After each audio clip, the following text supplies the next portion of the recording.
marka la doonayo in laga sheekeeyo taariikhda magaalada Berbera waxyaabaha markiiba maskaxdaada ku soo dhacaya waa taariikhda faca weyn ee dawladdii Cusmaaniyiinta ee Turkigu ay kaga tagtay magaalada Berbera iyadoo dawladdii Cusmaaniyiintu ay ka talin jireen magaalada Berbera qarnigii 19aad taariikhdaasi Cusmaaniyiinta marka laga sheekeynayo waxyaabaha ilaa hadda jira ee la xasuusto kana mid ah raadadkii dawladdii Cusmaaniyiinta waxaa ka mid ah masaajidka Turkida magaalada Berbera oo ay dhistay dawladdii Cusmaaniyiintu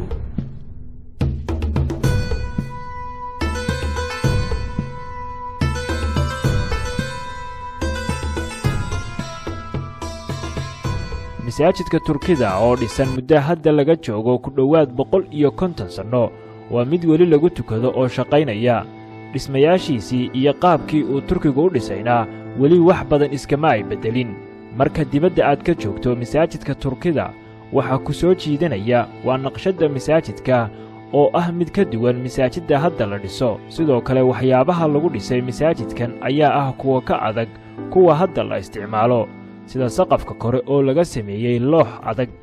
halkana waa kaabadii ugu horeysay masaajidka laga korayay masaajidku Turkigu waxa uu sameeyay halka kaabad oo dhagaxa yaala uu yahay dhagaxyada gacanta ay ku qoreen xilliga kale mashiimada iyo waxa Quraanka iyo waxa soo iska yaraayo marka dhagaxa gacan baa lagu qoray labadan kaabadood ee dambe inaga sameeynay si talaabada ay u soo gaabato qofka korayay waayeel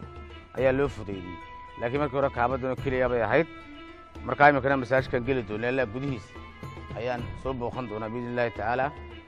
masaajidka sagxadiisa waxay ahayd marka ay taraakidu ay qoreen dhagaxa marka dabeetana inagu kaas oo kaliya baan bedelo waxa la yiri maadaama uu yar gudihiisa yar fool xumaynayo anagu mid ka yarana dhiifsan aan saaro laakiin kaabadaha iyo daarada waa loo daayay dhagaxa gacanta ay ku qoreen Maxamuud Ducaale Ubaxle waa khadiibka masaajidka Turkida waxaana uu ka mid yahay dadka gacanta ku hayay masaajidka Turkida ee magaalada Berbera tan iyo 2003 waqtigaasi oo ahayd markii ugu horeysay ee dib loo dayactiray masaajidkan tan iyo markii dalka dib loogu soo noqday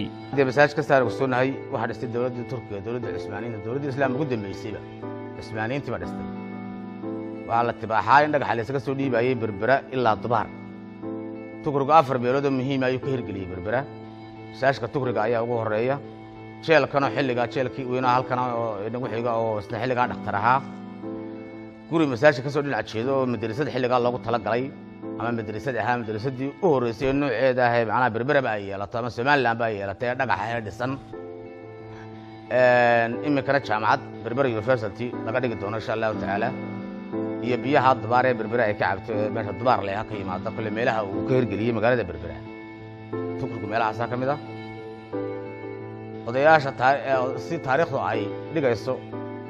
aanu ku helay wasaaradda dalxiiska iyo hidaha Turkigu waa 3 jeer oo kala duwan dalkeena Soomaaliland markii ugu horeysay waxa uu yimi 1741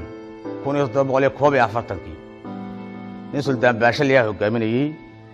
marka labaadna waxay aydin 04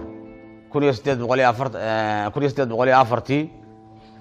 waxa hogaamin lahaa Cabdiraxmaan Bay marka labaadna waxa ahaa 1874 ama 73 meelaha waxa hogaaminayay in leeyahay Maxamed Cali Baasha marka taariikhaha kala duwan aan soo sheegnay mid kamid ah oo dabcan loogu mala badan yahay in xilliga dhexe ay dhin 04 meelaha ayay masaajidka dhistay dawladda Turkiga marka taariikhiyan waan garanayna inta ka soo wareegtay dhismihiisa gidaar ahaan waxba laga bedelin waa dhagax manaaradda gidaarka masaajidka albaabka inaga dambeeyay markaan arki doono waa sidii dawladda Turkiga ay u dhistay weeyaan wax alla wax dhisayna inagu aan bedelay haba yaraatay ma jirto aan ahayn balaadka masaajidka dhexdiisa yaala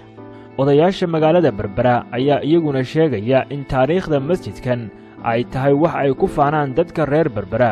isla markaana haddii la doonayo in la dayactiro aan waxba laga bedelin naqshadda dhismihiisa waxaana igu aan sheekada ku hayaa Ingiriiska iyo Turkiga waxa soo horeeyay intaas muddo intaasa Turkiga intaas ayuu ka horeeyay Ingiriiskuna 80 buu in haystay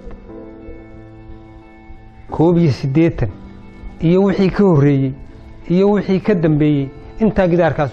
meeshaas masaajidka wuxuu ahaa qurux la daawado dhankii la iska soo taagaba garantiina iminkana waxaan leeyahay waxba yaan laga bedelin waxaa ku dhisan dibaddiisa wixii gudaha laga qabanaya mooyaane maadaama uu qadiimi yahay annaga horta wax weyn buu nagu fadhiyaa waxa weyn haddii jiilkii ee soo gaadhay ayaanu nahay haddii ilaahay kuna isagoo dhisan oo la yidhi turkigaa dhisay waa masaajidka haddii ilaahay kuna dhisaankiisu uu haddii ilaahay kuna mucjisada leeyahay marka dhinac walba oo eegto ee gudaha aad ka eegto ee dibadda aad ka eegto design berbere ku yaala wuu yar yahay marka waxa weyn annaga taariikhiyan weyn buu noo yahay oo haddii ilaahay kuna jiil ahaan jiilka naga dambeeyana waxaan rajaynaya iyaguna sidaa inay haddii ilaahay ugu nukooshaan manana jeclin haddii ilaahay kuna intee taariikhda haddii ilaahay kuna masaajidka in laga taataabto oo haddii ilaahay kuna aanu jiilka dambe iyo jiilkayagan iyo jiilka naga dambeeyaba inaanu sidaa ugu nukulanno oo taariikhda haddii ilaahay kuna aanu ka faa'iidaysano ayaanu jecel lahay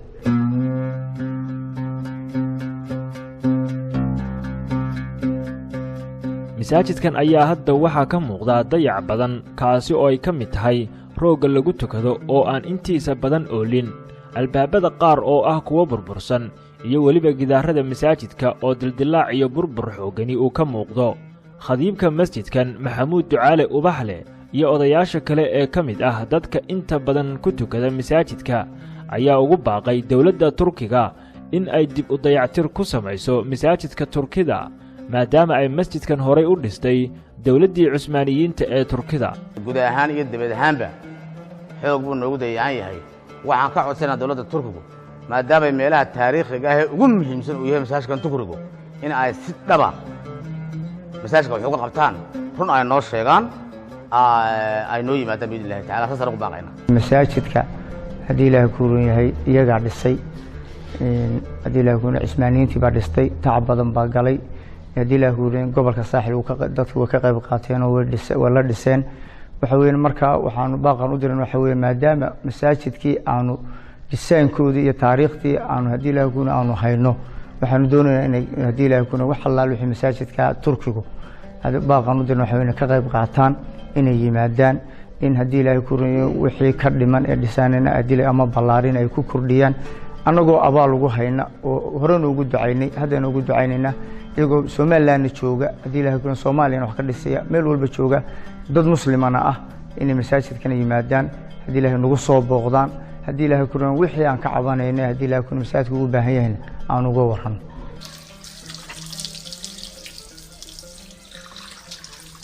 maamulka magaalada berbera ayaa isagu muhiimad gaar ah siinaya masaajidkan iyo goobaha kale ee taariikhiga ah ee magaalada berbera waxayna u arkaan in ka maamul ahaan ay mas-uuliyad dheeraad ah ka saaran tahay ilaalinta masjidka turkida oo magaalada berbera taariikh ay ku faanta u ah cabdishakuur maxamuud xasan ciddin waa duqa degmada berbera waxa uu sheegay in masjidka turkida uu yahay taariikh ay ummadda islaamka oo dhammi ay wada leedahay masaajidka runtii waxaan aad ugu mahad celinayaa inta badan maamulkii dekedda soo maray maarayaashii wadacaali xorxor ilaahay khayraa siiye gurigaa ilaahay inaanu kharaabadaan maanta noqonin oo mar walba ku dadaali jiray inuu dhisnaado iyagana waanu la xidhiidhnay markii ugu horreysay ee xamar iyo meesha yimaadeen ayaanu dhawa abbateen ambad baad siinay xaggaa maaha meesha xaggan ahayd laakiin ilaa hadda mar walba san walba la soo xidhiidhaan waxbaan ka qabanna la yidhaahdaan waxay qabteen oo badan oo de muuqanaya ama ay qabasho imika aan odhan karna imika wax qabanayaan ma hayno laakiin waxaan rajaynaynaa waa taariikh aan iyagu aanay lahayn dadka islaamka ay leeyihiin dadka muslimiinta ayaa iskale waa taariikh markaa waktigaa jirtay oo dadka dee waxay fidinaysay diinta islaamka bay ahayd